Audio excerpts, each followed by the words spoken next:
God wants you to have emotional health even in a fallen world. He cares about you.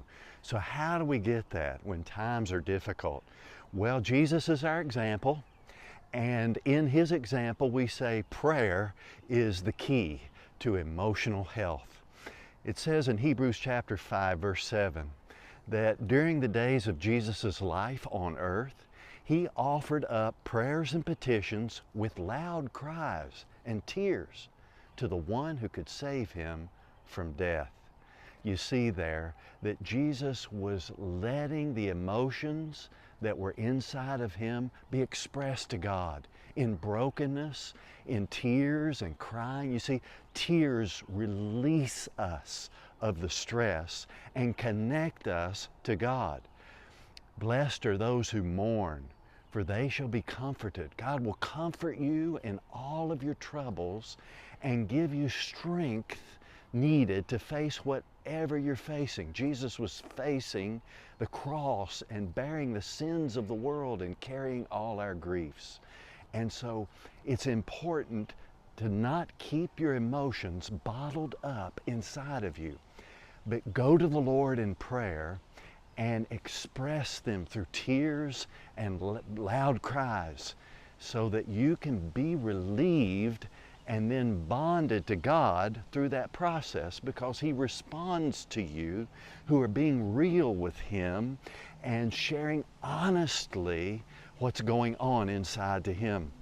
And then at the end of that prayer, it says in the same verse, it says He was heard because of His reverent submission. The last thing that Jesus did, the last part of His prayer there, was to accept the will of God, to surrender to the will of the Father. And when you do that in that prayer at the end, it brings you into harmony with God's will, and there you will find God's strength for the next step in the journey. And God's strength will carry you forward and fill you with hope, because you know that if God is with you, you can do all things through Christ who gives you that strength. And that's how we access it, is through prayer. Are you weary? Are you heavy-hearted? Tell it to Jesus. Tell it to Jesus. Are you grieving over joys departed? Tell it to Jesus alone. Tell it to Jesus. Tell it to Jesus. He is a friend that's well known. You have no other such a friend or brother.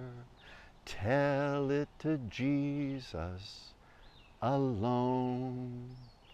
And as you do, may the peace of Christ be with you and guard your hearts. God bless.